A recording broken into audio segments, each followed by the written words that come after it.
The late afternoon sun filtered through the kitchen window, casting golden patches on the hardwood floor. The soft hum of the dishwasher was the only sound in the otherwise still house. I leaned against the counter, absently stirring my cup of tea. It had been one of those quiet, uneventful days, the kind I'd grown accustomed to since the boys were little and life had slowed down to a crawl. Now, even those days felt like a distant memory. My husband, Roger, had been my rock for over 20 years. He was dependable, a good provider, and the type of man who never missed a day of work. But the qualities I once admired had slowly morphed into the chains that bound me. Lately, he seemed more married to his job than to me, his conversations filled with spreadsheets and corporate meetings rather than asking about my day. The rare moments we spent together were stiff and perfunctory, like actors in a play we had long stopped rehearsing. I sighed and looked at the clock on the microwave. It was barely 4 in the afternoon, and the house already felt too quiet. Roger wouldn't be home until late, as usual. I rinsed my mug and walked into the living room, where the sunlight danced lazily on the cream-colored walls. The quiet was interrupted by the sound of the front door opening. My stepson Ethan stepped inside, his gym bag slung over one shoulder. He kicked off his sneakers near the door and ran a hand through his damp hair. "Hey," he said casually, his voice low and warm, the way young men's voices often are. "Hey," I replied, my lips curving into an automatic smile. Ethan had only recently moved back in with us after graduating from college, taking a break before deciding on his next step in life. At 22, he was still figuring things out, but his presence in the house was a welcome change from the monotony of my days. He dropped his bag by the stairs and walked toward the kitchen.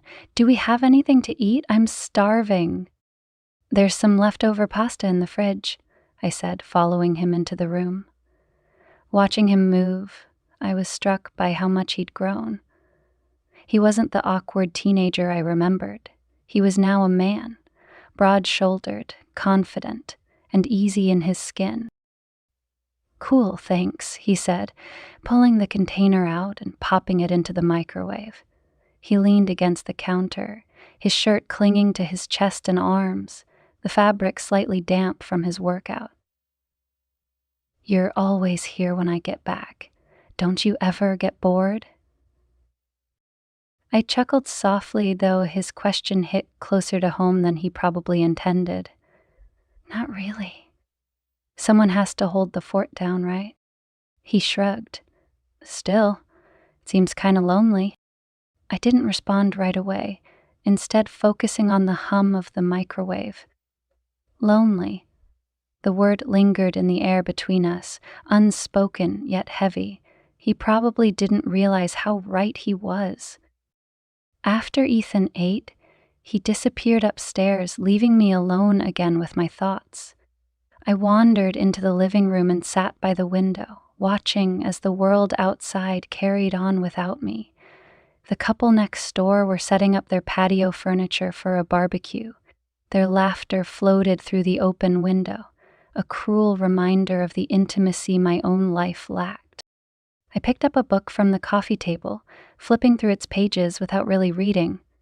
My thoughts drifted to Ethan. He had always been polite and respectful, but lately there was something different about the way he interacted with me, the way his gaze lingered a second too long, the way he seemed to notice details about me that even Roger missed, like when I got my hair cut or wore a new dress. It was probably nothing, I told myself, just a byproduct of having another adult in the house. The sound of the shower running upstairs broke my reverie. I could hear the faint echoes of Ethan singing to himself, a carefree melody that made me smile despite myself. It was one of those moments that reminded me of the simpler joys of life, the kind I used to take for granted. I stood up, stretching my legs, and headed to the kitchen to start dinner. As I rummaged through the fridge, I realized how much I looked forward to the evenings now.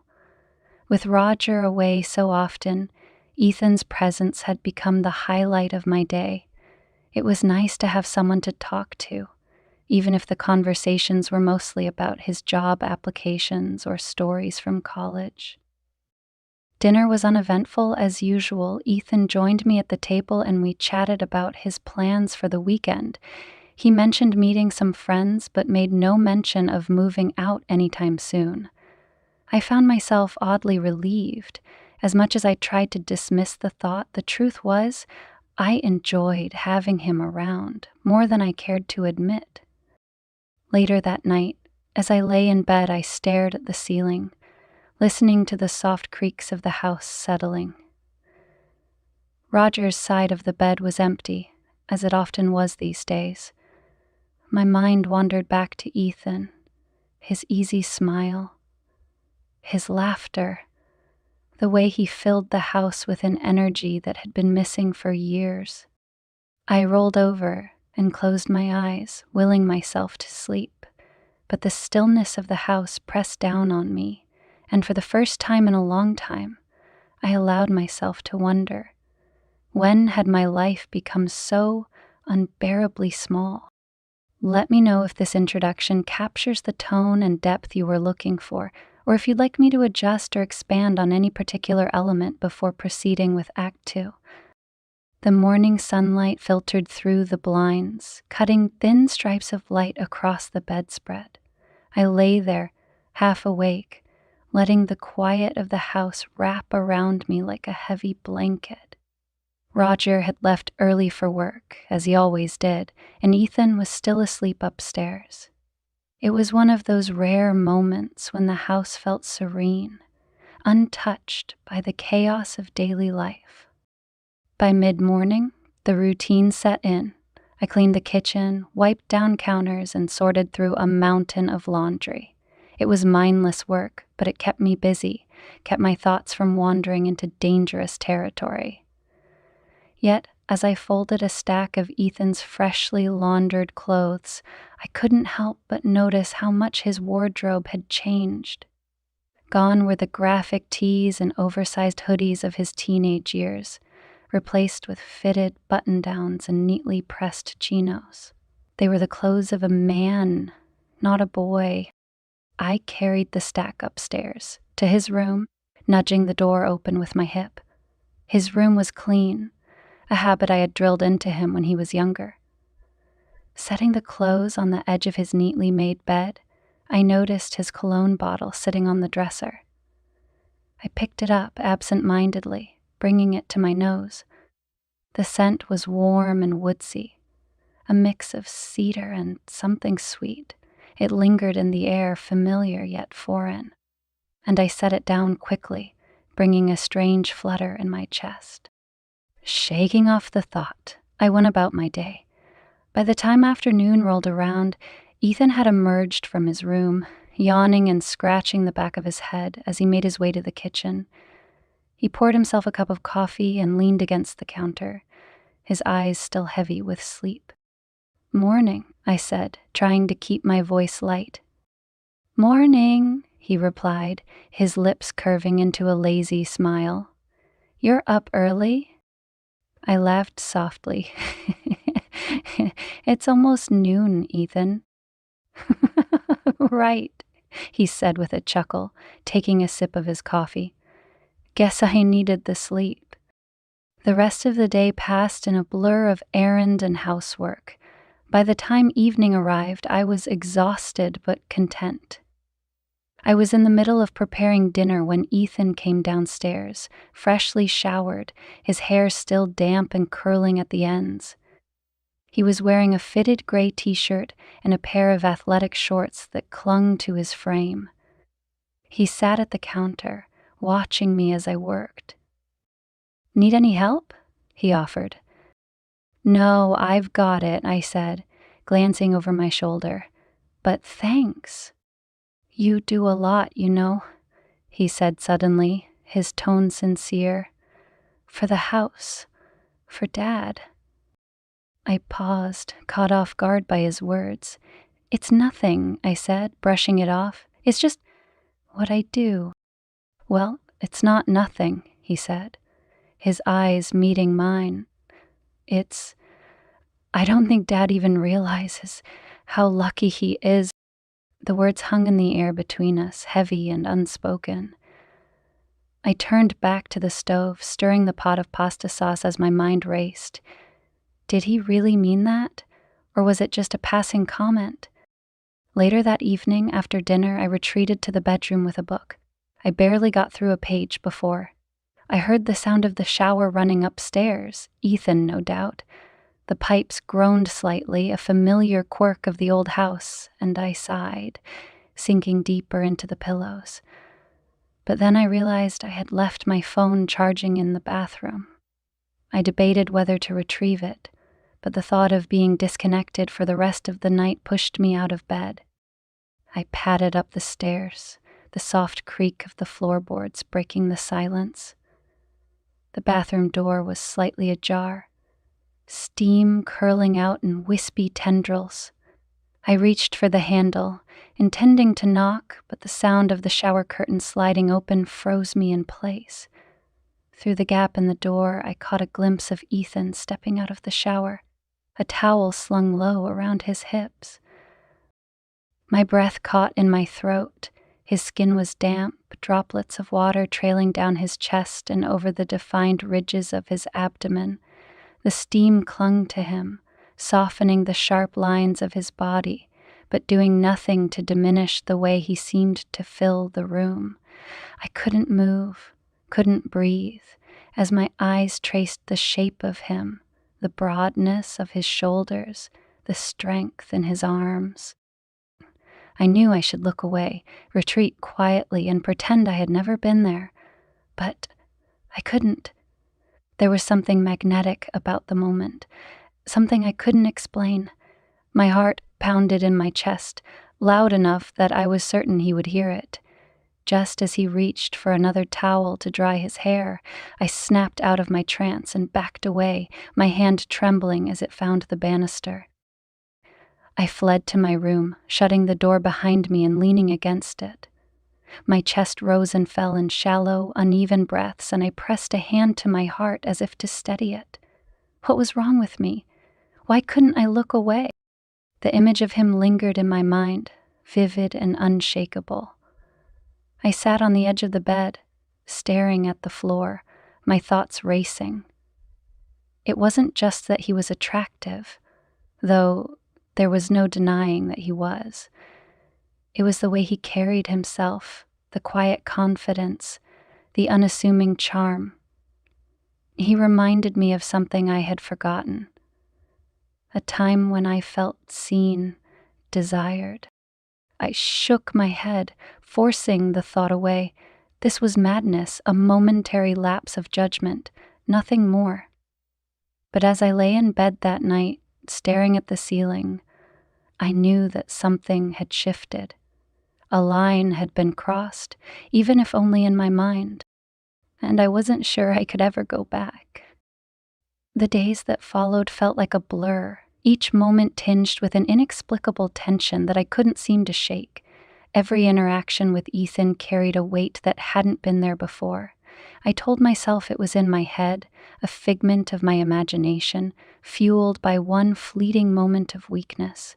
But the more I tried to dismiss it, the more it lingered, gnawing at the edges of my sanity. It didn't help that Ethan seemed utterly unaware of the storm brewing inside me. If anything, he was more relaxed around me than ever, slipping into the easy rhythm of someone who felt at home.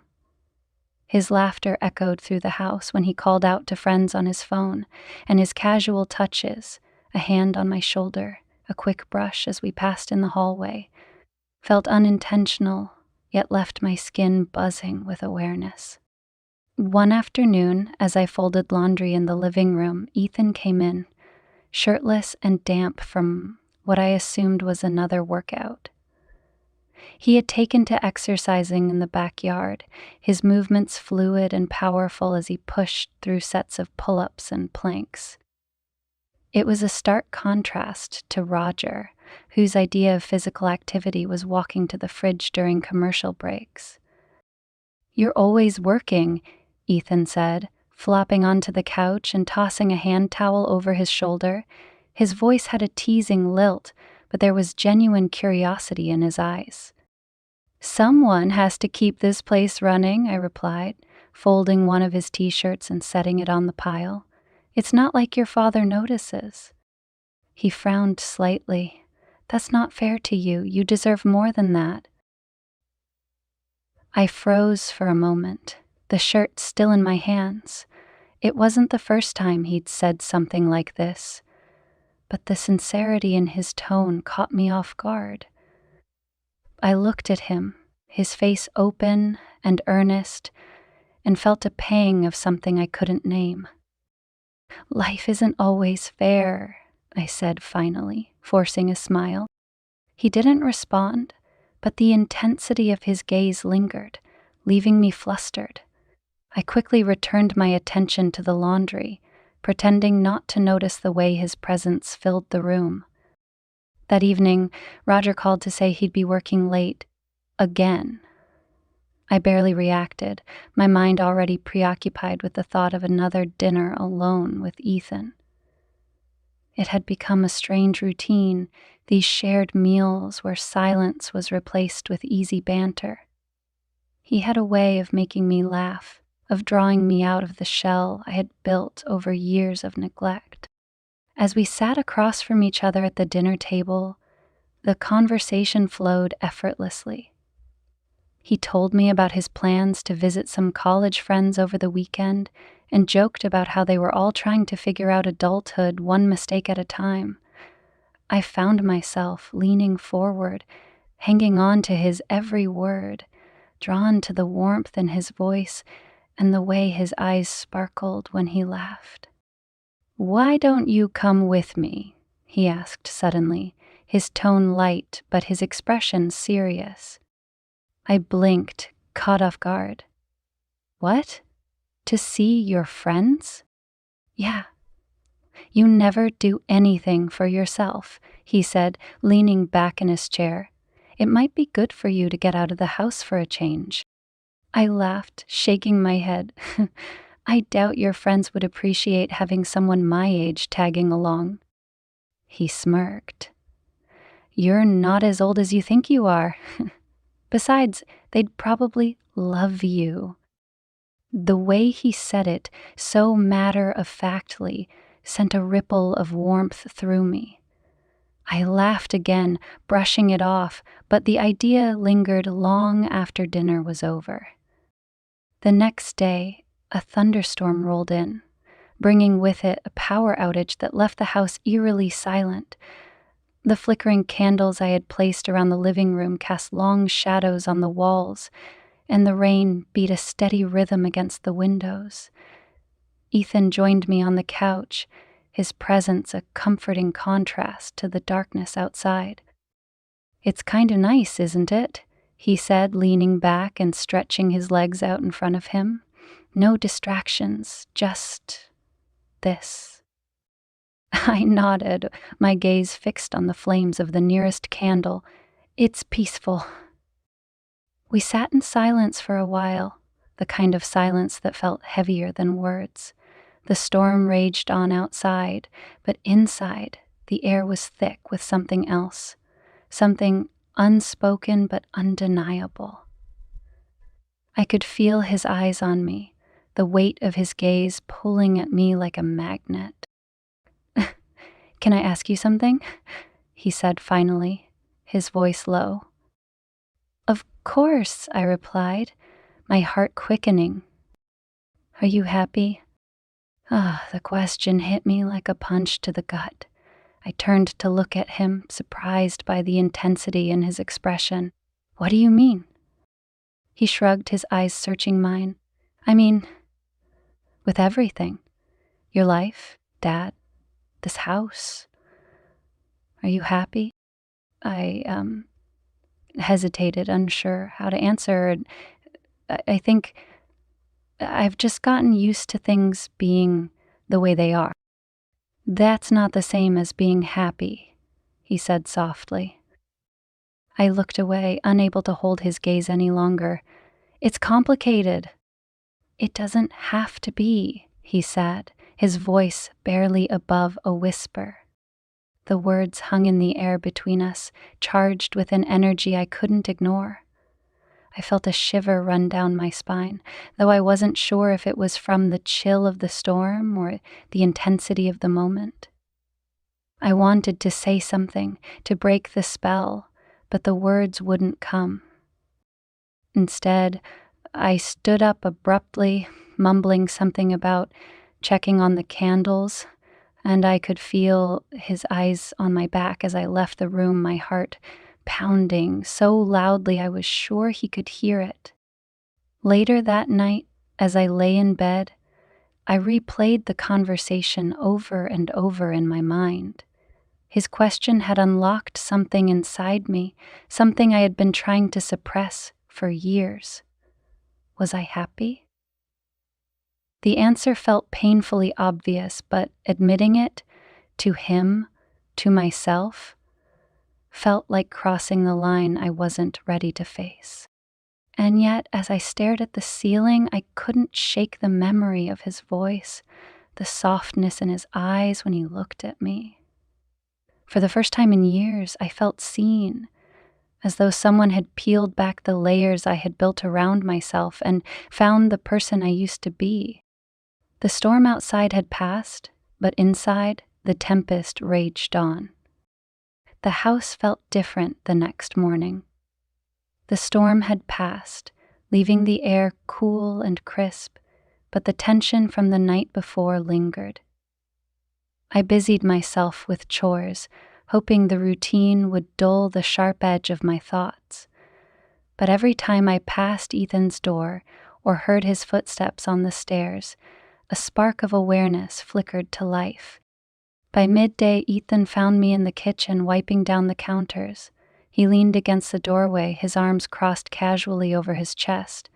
"Hey," he said, his tone easy, though his eyes held something I couldn't quite place. "You okay?" I nodded quickly, avoiding his gaze. "Of course. Why wouldn't I be?" He didn't reply right away, just watched me with that quiet intensity that made my pulse quicken. "You seemed a little off last night," he said finally. "I hope I didn't upset you." "No," I said quickly, too quickly. I forced a smile, turning to face him. "It's nothing, really." He tilted his head, studying me. "If you say so." I turned back to the counter, my hands moving aimlessly as I tried to regain my composure, but his presence was like a magnet, drawing my attention no matter how hard I tried to focus elsewhere. Finally, he pushed off the doorway and walked over to me, his footsteps slow and deliberate. "You know you can talk to me, right?" he said softly, his voice close enough to send a shiver down my spine. "About anything." I froze, the cloth in my hand forgotten. I could feel the heat of him behind me, the faint scent of his cologne filling the air between us. My breath hitched, and I closed my eyes, willing myself to stay calm. "I know," I said, my voice barely above a whisper. For a moment, neither of us moved. The world outside the kitchen seemed to fade away, leaving only the two of us and the unspoken tension that crackled in the air. And then, slowly, he reached out, his fingers brushing against my arm. The touch was light, almost imperceptible, but it sent a jolt of electricity through me. I turned to face him, my heart pounding so loudly I was sure he could hear it. His eyes met mine, dark and searching, and for a moment it felt as though the ground had shifted beneath my feet. "Ethan," I began, my voice trembling, but he shook his head, his gaze never leaving mine. "You don't have to say anything," he said softly. I just I just wanted you to know I see you, the real you." His words were like a key turning in a lock, unlocking something inside me that I hadn't even realized was there. For years, I had felt invisible, trapped in a life that had grown too small to contain me. But in that moment, under the weight of his gaze, I felt seen in a way I hadn't been in years. I didn't know who moved first, if it was him or me, but suddenly the space between us vanished. His hand slid up my arm, his touch firm and steady, and I found myself leaning into him, drawn to the warmth and strength of him. "Is this okay?" he murmured, his voice barely audible. I hesitated, my mind racing with 1,000 conflicting thoughts. But when I looked into his eyes, all my doubts and fears melted away. "Yes," I whispered. His lips brushed against mine, soft and tentative, as though he was afraid to push too far. But the moment our mouths met, a floodgate opened inside me. I wrapped my arms around him, pulling him closer, and the kiss deepened, growing more urgent with every passing second. The world around us disappeared, and all I could feel was him, his hands on my back, his breath against my skin, the steady rhythm of his heartbeat against my chest. It was intoxicating, a heady mix of desire and longing that left me dizzy and breathless. When we finally pulled apart, I rested my forehead against his, my eyes closed as I tried to catch my breath. This is crazy," I said, though my voice lacked conviction.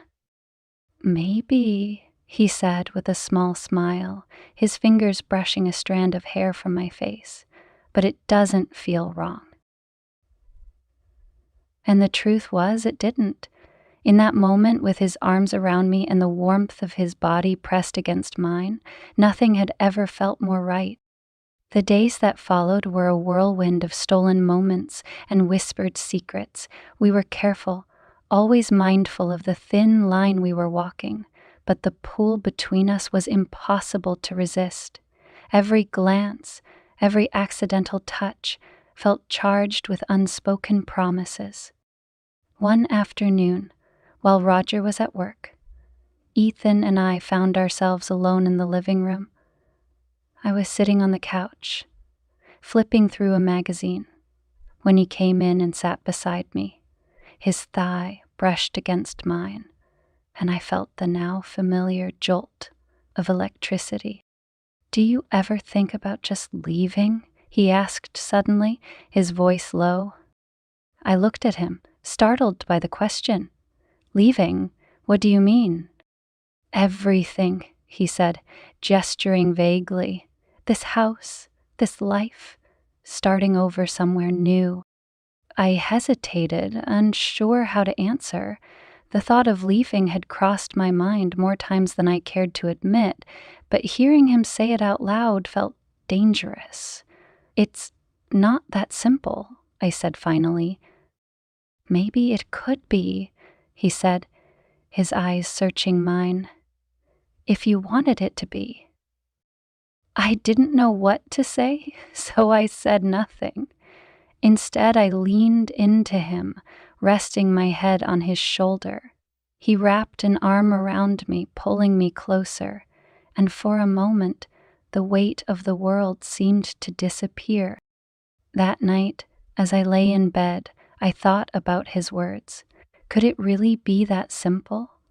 Could I walk away from everything I had built, from the life I had spent decades creating, for the chance at something new? The answer should have been obvious, but as I stared at the ceiling, my thoughts drifting back to Ethan, his smile, his touch, the way he made me feel alive, I realized that nothing about this was simple, and I wasn't sure I wanted it to be. The air in the house felt charged with an energy I couldn't ignore. Days turned into weeks, and the connection between Ethan and me grew stronger. more undeniable. It was a dance we had perfected, balancing the mundane routines of daily life with the stolen moments that had become the center of my world. And yet, with each step deeper into this uncharted territory, the risk grew, and so did the weight of the secret we carried. One evening, after dinner, I stood by the sink, washing dishes as Ethan lingered at the table. Roger was out late again, leaving the house to the two of us. It had become a routine, almost an unspoken understanding between the three of us. Roger's absence gave Ethan and me the space we hadn't dared admit we needed. "You missed a spot," Ethan teased, pointing to a glass I had just dried. I laughed, tossing the dish towel at him. "If you think you can do better, be my guest." He stood, grinning, as he joined me by the sink. His shoulder brushed mine, a casual touch that sent warmth spreading through me. We worked side by side, the sound of water and clinking dishes filling the room. But the silence between us was heavy with unspoken words. "You know," he said after a while, his voice low, "I like this." "Washing dishes?"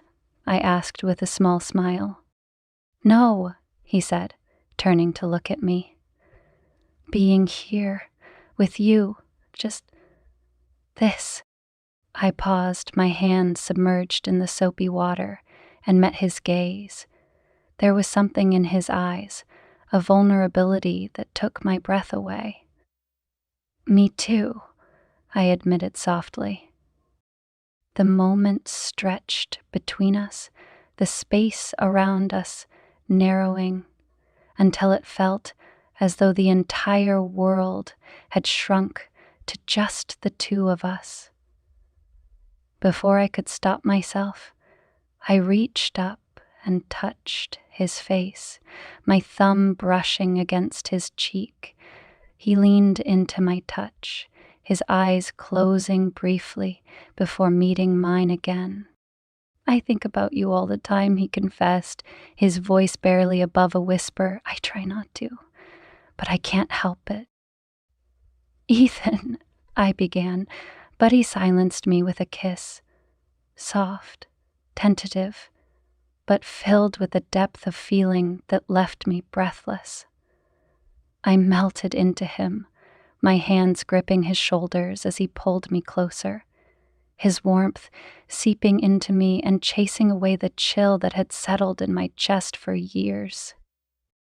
When we finally pulled apart, I rested my forehead against his, my breathing ragged. "We shouldn't," I whispered, though the words felt hollow even as I said them. "I know," he replied, his hand still resting on my waist, "but I can't stop." Neither could I. The following weekend, Roger announced he'd be away for a conference. He left early Saturday morning, kissing me on the cheek with a distracted air before grabbing his suitcase and heading out the door. I watched his car disappear down the driveway, my heart pounding at the thought of the weekend ahead. Ethan and I spent the morning in separate rooms, each of us pretending to go about our day as though nothing had changed. But by the afternoon, the pretense became too much. I found him in the living room, sprawled on the couch with a book in his hands. He looked up as I entered, his expression softening. "Hey," he said, setting the book aside. "Everything okay?" I nodded, though my stomach churned with nerves. "Yeah, just restless, I guess." He patted the space beside him, and I hesitated before sitting down.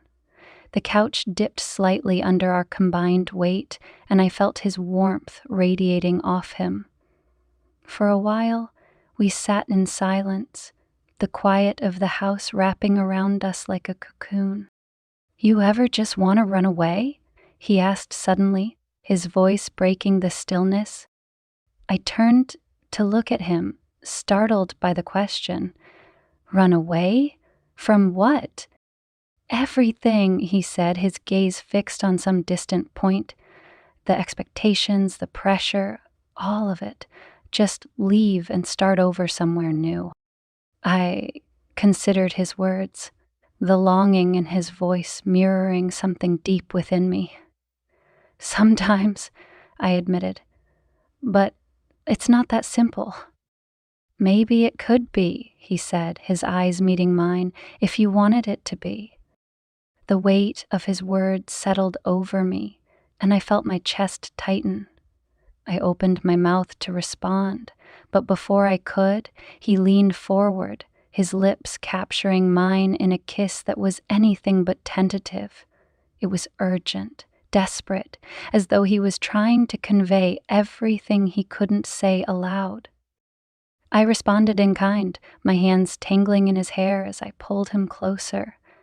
The world around us faded. The only thing that mattered was the way he made me feel, alive, desired, seen. That night we sat together on the back porch, the cool breeze carrying the scent of freshly cut grass. The stars above us glittered like diamonds, and for the first time in years, I felt a sense of peace I hadn't realized I was missing. "You know," Ethan said, his voice breaking the comfortable silence, "I don't think I've ever felt this happy." I turned to look at him, his face illuminated by the soft glow of the porch light. "Me neither," I admitted, the truth of the words settling over me like a revelation. He reached for my hand, his fingers intertwining with mine. "We'll figure this out," he said, his voice filled with quiet determination. "Whatever it takes, we'll figure it out." I wanted to believe him, to let myself get lost in the fantasy of a future where we could be together without fear or guilt. But deep down, I knew the reality of our situation was far more complicated. Still, as I leaned into him, his arm wrapping around me, I allowed myself to hope, if only for a little while. The next morning, the sound of Roger's car pulling into the driveway shattered the fragile bubble we had created. Panic surged through me as I hurried to put distance between myself and Ethan, my heart pounding as though I had been caught red-handed. Roger entered the house, his usual distracted air about him, and greeted me with a quick peck on the cheek. Ethan appeared moments later, his expression carefully neutral. The dynamic in the house shifted instantly, the tension between Ethan and me buried beneath a veneer of normalcy. But as I went through the motions of the day, I couldn't shake the feeling that everything had changed. The boundaries we had crossed were no longer just lines in the sand. They were scars etched into my soul, impossible to erase.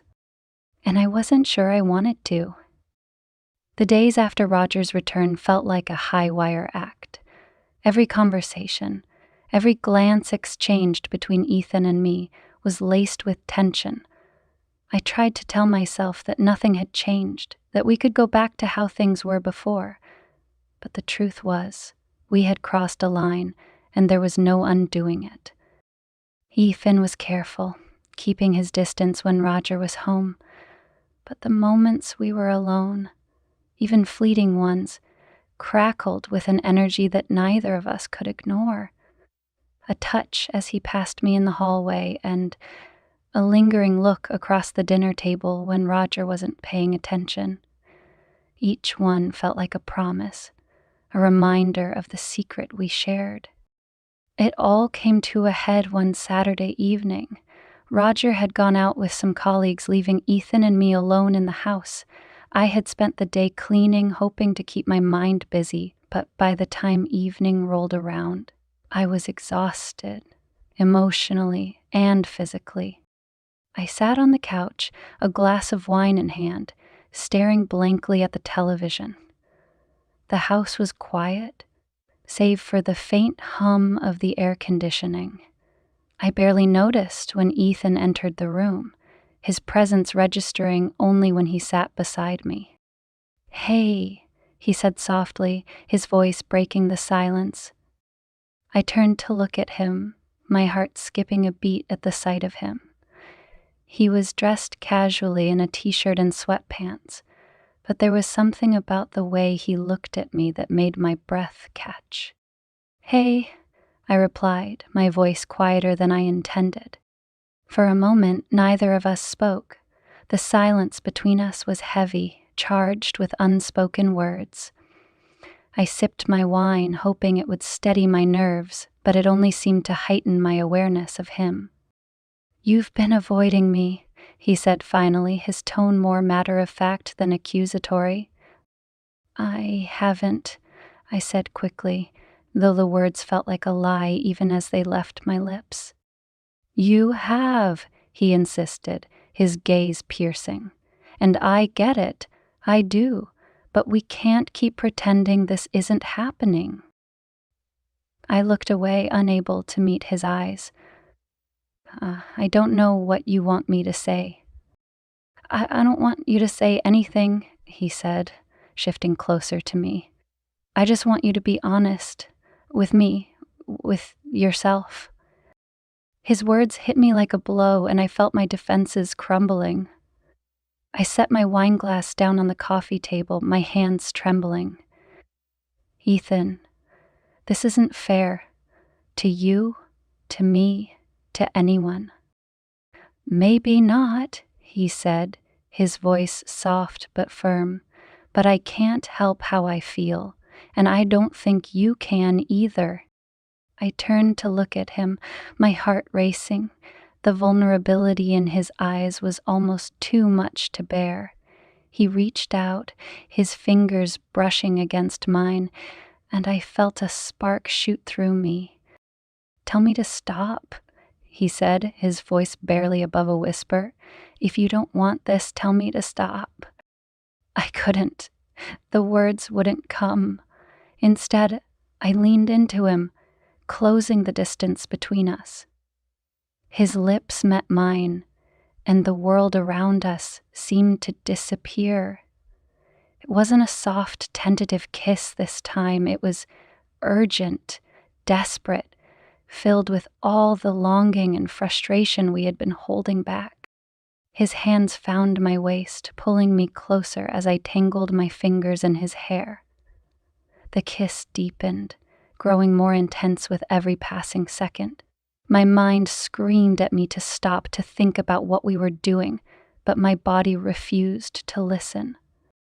We broke apart just long enough to catch our breath, and he rested his forehead against mine. "I've wanted this for so long," he admitted, his voice raw with emotion. "Me too," I whispered, the confession slipping out before I could stop it. The hours that followed were a blur of stolen touches and whispered promises. We didn't think about the consequences, about what would happen when the world outside our little bubble came crashing back in. For the first time in years, I felt alive, like I was waking up from a long, dreamless sleep. But the bubble burst sooner than I expected. The next morning, as I stood in the kitchen making coffee, I heard the front door open. My heart sank as Roger's voice carried through the house, calling my name. Ethan appeared in the doorway, his expression tense.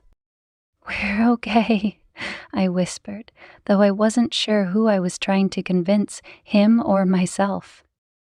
Roger entered the kitchen moments later, his face lighting up when he saw me. "Good morning," he said, leaning in to kiss me on the cheek. "Good morning," I replied, my voice steady despite the panic churning in my stomach.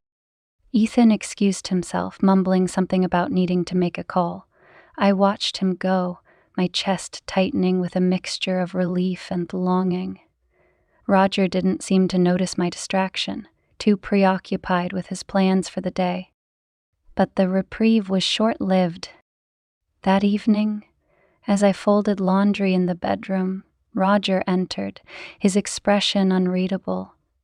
"We need to talk," he said, his tone serious. My heart skipped a beat. About what? He hesitated, his eyes scanning my face. About Ethan. About what's been going on. I froze, the pile of laundry slipping from my hands. What do you mean? Not an idiot, he said, his voice low but firm. I've seen the way he looks at you, the way you look at him. I opened my mouth to protest, to deny it, but the words wouldn't come. The truth hung in the air between us, undeniable and damning. Are you going to tell me I'm wrong? He asked, his eyes narrowing. Tears filled my eyes as I shook my head. Roger, I don't, he interrupted, his voice sharp.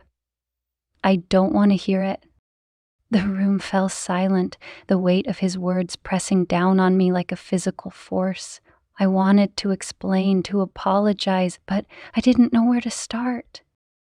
You've made your choice, he said finally, his voice quiet but laced with anger. Now you have to live with it. He left the room without another word, and I sank to the floor, my chest heaving with silent sobs. The fragile world I had built with Ethan was crumbling around me, and I had no one to blame but myself. The silence in the house was suffocating. After Roger's confrontation, I barely left the bedroom, unsure of what to say or how to move forward. Roger avoided me entirely, his usual routine punctuated by deliberate avoidance. The only sign of his presence was the faint sound of his movements downstairs, each creak of the floorboards or clink of a coffee mug a reminder of the storm brewing just beneath the surface. Ethan, however, was a different story. He texted me once that night, "Are you okay?" I didn't respond. I didn't know what to say. My mind raced with 1,000 scenarios, each one ending worse than the last. Had Roger seen something? Overheard a conversation? Or was it simply his intuition, piecing together the cracks in the facade we had so carefully built? The next morning, I awoke to the sound of the front door closing. Roger had left for work as usual, but the tension in the house remained, a phantom that refused to dissipate. I ventured downstairs, my steps tentative, and found Ethan in the kitchen. He was staring out the window, a cup of coffee in his hand, his posture rigid. "Morning," I said softly, my voice barely audible. He turned to look at me, his expression a mix of relief and worry. "Morning. Did you sleep?" "Not really," I admitted, pulling out a chair at the dining table. Roger, he knows, or at least he suspects. Ethan set his mug down and crossed the room to stand in front of me. What did he say? "He said he's not an idiot," I replied, my voice trembling. "He knows something's been going on, Ethan. I don't know how, but he knows." Ethan crouched down, his hands resting on my knees. "We'll figure this out, okay? No matter what happens, we'll get through it." His reassurance was comforting, but it did little to quell the fear gnawing at me. I reached out, my fingers brushing against his cheek. "I don't want to lose you," I whispered. "You won't," he promised, his gaze unwavering. "I won't let that happen." The days that followed were a blur of tension and unease. Roger was colder than ever, his interactions with me clipped and mechanical. Ethan and I did our best to act normal, but the undercurrent of anxiety was impossible to ignore. Every moment felt like a ticking time bomb, the weight of our secret threatening to explode at any second. It wasn't until later that week that everything came to a head. I was in the kitchen, preparing dinner, when Roger walked in, his expression dark. He didn't say a word, simply sat at the table and watched me. The intensity of his gaze made my hands tremble as I chopped vegetables, but I forced myself to act natural. Finally he spoke. Ethan's been spending a lot of time here. I froze, the knife in my hand hovering over the cutting board. He lives here, Roger, I said, carefully, trying to keep my voice steady. Don't play dumb, he snapped, his voice cutting through the room like a whip. I've seen the way he looks at you, the way you look at him. My breath caught in my throat, and I turned to face him, my heart pounding. Roger, it's not— Don't lie to me, he roared, slamming his hand on the table. I'm not blind and I'm not stupid. Do you think I haven't noticed the way things have changed around here? I opened my mouth to protest, but the words wouldn't come. Tears welled in my eyes as I realized there was no way out of this. No way to explain or excuse what had happened. You disgust me, he said, his voice low and filled with venom. Both of you. The sound of footsteps on the stairs made my stomach drop, and I turned to see Ethan standing in the doorway. His expression was a mix of anger and defiance, and he squared his shoulders as he stepped into the room. Don't talk to her like that, he said, his voice steady. Roger stood, his fists clenched at his sides. Stay out of this, Ethan. This doesn't concern you. Hell it doesn't, Ethan shot back. You think you can just bully her like this? You've ignored her for years, treated her like she's invisible, and now you want to act like you care? Don't you dare lecture me, Roger snarled, taking a step toward him. You have no idea what you've done, what you've ruined. That's enough, I shouted, my voice breaking as I stepped between them. Both of you, stop! The room fell silent, the tension so thick it was almost suffocating. I turned to Roger, my chest heaving with the effort of holding back tears. I'm sorry, I said, my voice barely above a whisper. I never meant for this to happen. Roger's face twisted with anger and pain. You think that makes it better? You think an apology fixes this? I don't know, I admitted, tears streaming down my face. I don't know how to fix this. Roger shook his head, his expression hardening. You've made your choice. Don't expect me to stick around and watch you destroy everything we built. With that, he stormed out of the house, slamming the door behind him. The sound echoed through the silence, leaving me and Ethan standing in the wreckage of what had once been a home. Ethan stepped closer, his hand brushing against mine. Are you okay? I shook my head, the tears falling freely now. No, I said, my voice breaking. I don't think I am. He pulled me into his arms, holding me tightly as I sobbed against his chest. We'll figure this out, he murmured, his voice steady and calm. I'm not going anywhere. But as I clung to him, the weight of what we had done pressed down on me like a lead blanket.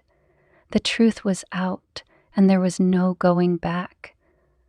The life I had known was gone, and I was left to face the consequences of the choices I had made. The house was quiet again, but this time it was a silence steeped in finality. Roger hadn't returned since his outburst, and a part of me knew he wouldn't. I couldn't blame him. In the days that followed, I moved through the house like a ghost, unsure of what to do with myself. Ethan tried to comfort me, but even his presence, once so reassuring, now felt like a reminder of everything that had been lost. I sat at the kitchen table one morning, staring into a cold cup of coffee. The sun streamed through the window, painting golden patterns on the floor. But the warmth didn't reach me. Ethan entered the room, his footsteps tentative.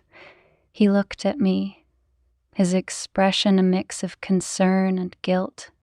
Have you heard from him? He asked, his voice breaking the stillness.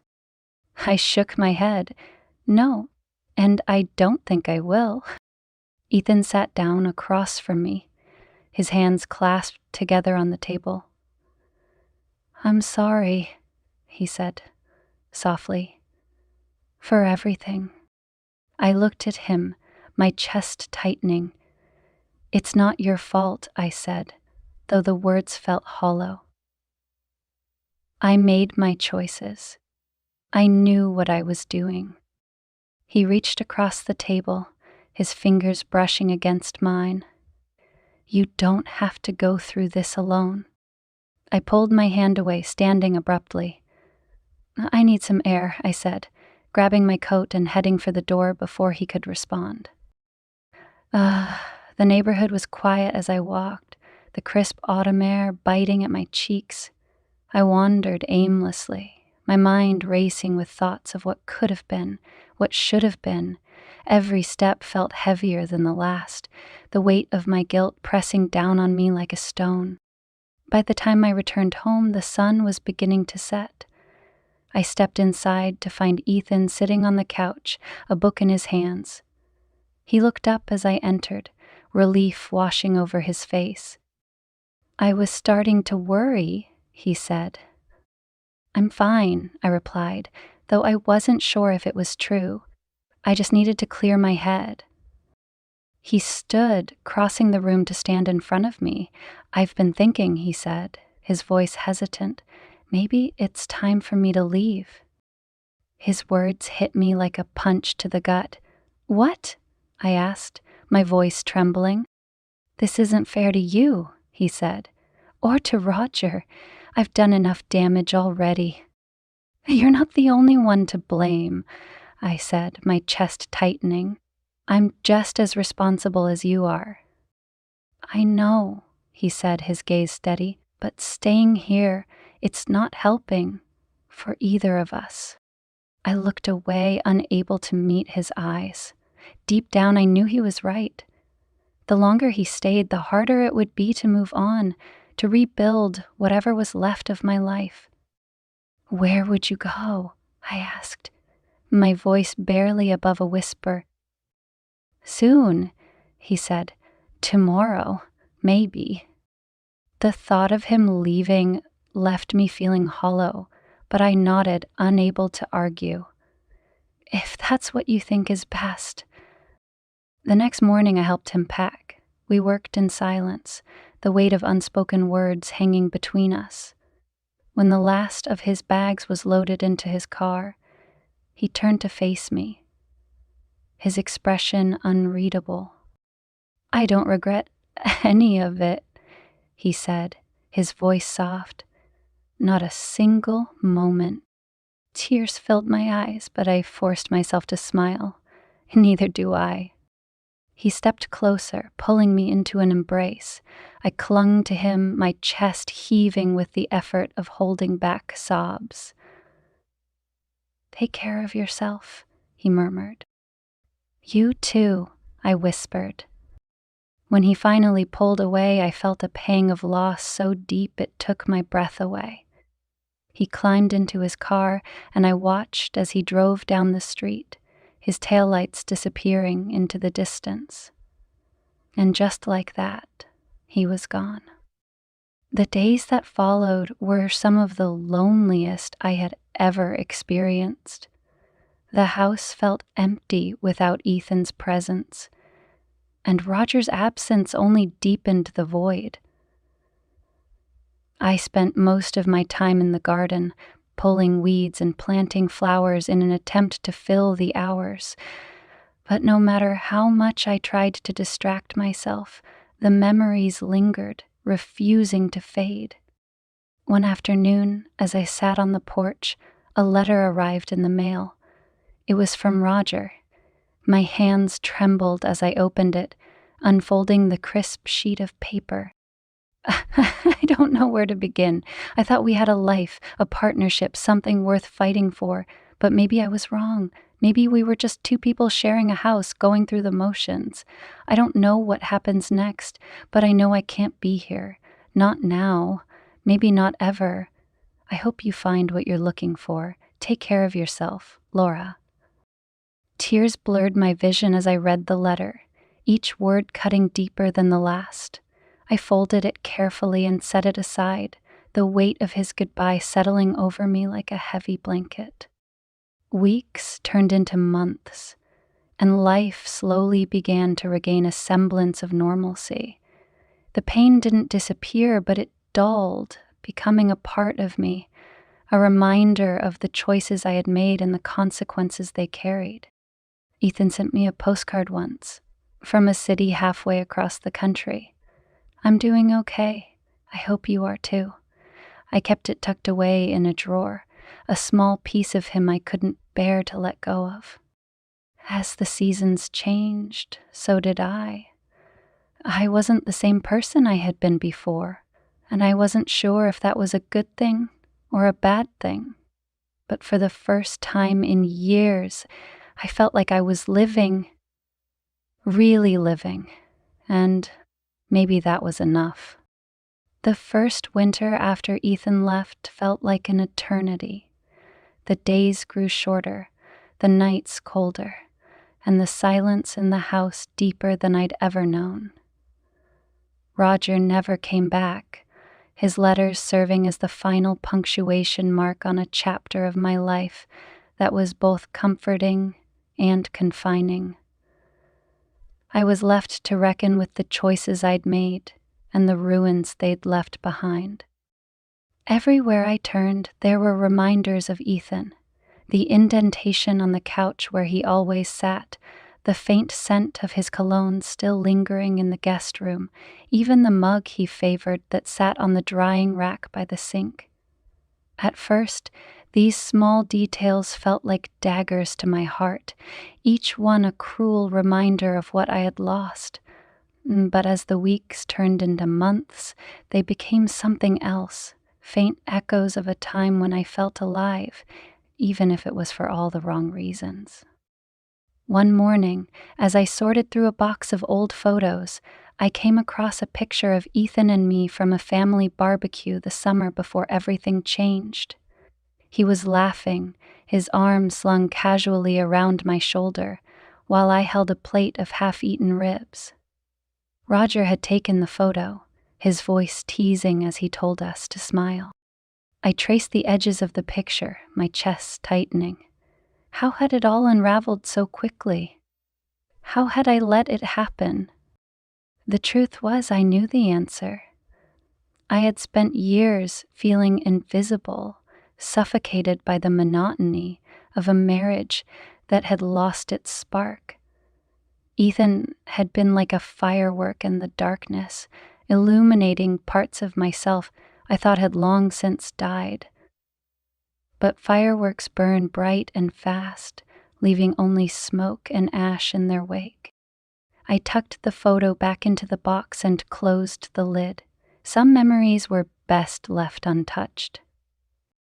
By spring, the house had started to feel less like a mausoleum and more like a canvas waiting to be repainted. I took up gardening, spending hours in the backyard pulling weeds, planting flowers, and coaxing life out of the soil. It was therapeutic, the act of nurturing something into existence. It gave me a sense of control in a life that had felt so chaotic for so long. One afternoon, as I knelt in the dirt, planting a row of tulips, the sound of the mail truck pulling up to the curb caught my attention. I stood, brushing the dirt from my hands, and made my way to the mailbox. Among the usual bills and advertisements was a plain white envelope with no return address. My heart raced as I opened it, unfolding the single sheet of paper inside. The handwriting was unmistakable. Waret, I hope this finds you well. I've been thinking about you lately, wondering how you're doing, if you've found some kind of peace. I wanted to let you know that I'm okay. I've started a new job, made some friends. It's not perfect, but it's a start. Sometimes I think about that house, the life we shared for a little while. It wasn't much, but it meant everything to me. I hope you know that. Take care of yourself, Ethan. I read the letter twice, then a third time, my hands trembling. It was the first I'd heard from him since the postcard months earlier.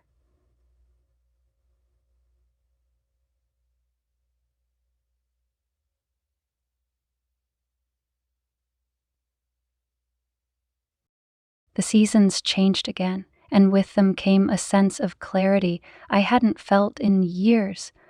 I began volunteering at the local library, shelving books and helping organize events. It was a small thing, but it gave me purpose, a reason to get out of bed each morning. I even started attending a yoga class at the community center, finding solace in the quiet rhythm of my breath and movement. One evening, after class, a woman approached me as I packed up my mat. Her name was Denise, and she was around my age, with kind eyes and a warm smile.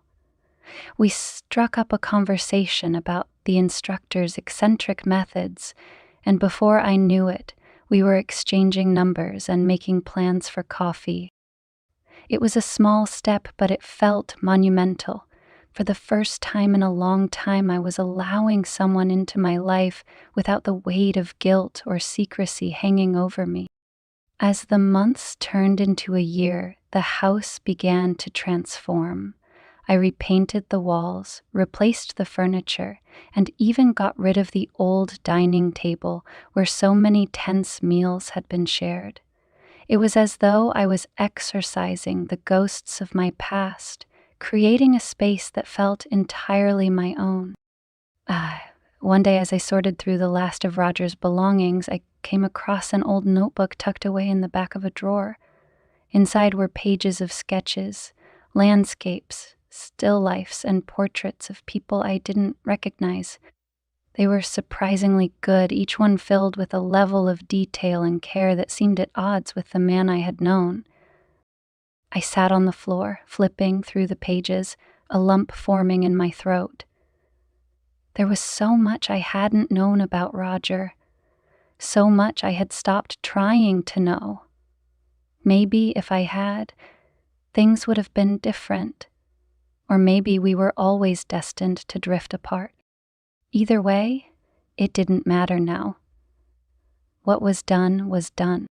By the time summer rolled around again, I felt like a different person. I still thought about Ethan from time to time, wondering where he was and what he was doing, but the ache in my chest had softened, replaced by a quiet acceptance. He had been a part of my life, a fleeting, beautiful, complicated part, and I would always carry that with me, but I couldn't let it define me. One evening, as I sat on the back porch, watching the fireflies dance in the twilight, I felt a sense of peace wash over me. The garden was in full bloom, the tulips and roses swaying gently in the breeze. The air was warm, filled with the scent of earth and flowers, and for the first time in years, I felt content. I didn't know what the future held. Maybe I would stay in this house, building a life piece by piece, or maybe I would sell it, start fresh somewhere new. The possibilities were endless, and for the first time, that didn't scare me. I took a deep breath, letting the air fill my lungs, and closed my eyes.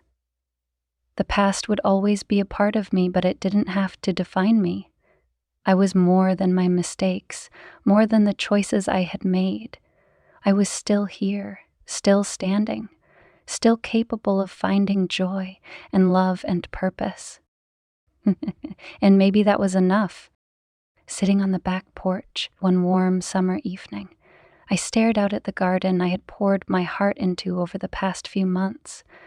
The tulips I planted in the spring were blooming, their vibrant petals swaying gently in the breeze. The air was thick with the scent of earth and flowers, a reminder of the new life that had emerged from the soil. It was beautiful, serene. But the stillness only deepened the swirl of emotions inside me. For so long I had blamed the world around me for the emptiness I felt. I blamed Roger for his distance, for his inability to see me. I blamed the monotony of our marriage, the weight of unspoken words and unmet needs. And when Ethan came into my life, I told myself that he was the answer. A bright light cutting through the shadows, a chance to feel alive again. But now, in the quiet of this moment, I realized the truth. It wasn't Roger who had made me invisible. It wasn't the routine or the years that dulled my edges. It was me. I had let myself fade, allowed the spark within me to dim because it was easier than facing the deeper questions. Who was I without the roles I had clung to? A wife, a stepmother, a caretaker. But those roles had consumed me, leaving little room for the person I used to be. When Ethan looked at me, I felt seen. I mistook that feeling for love, for connection, but it was something far more complicated. It was a reminder of the version of myself I had lost, the vibrant, passionate woman who once dreamed of so much more. Ethan didn't love me for who I was. He loved the parts of me that reflected his own longing, his own need for meaning. And I had clung to him because I was too afraid to look inward and find that meaning for myself. But now, as the fireflies danced in the fading light, and the warmth of the day lingered on my skin, I understood. The answers I had been searching for weren't in Ethan or Roger or anyone else. They were in me, buried beneath years of doubt and fear.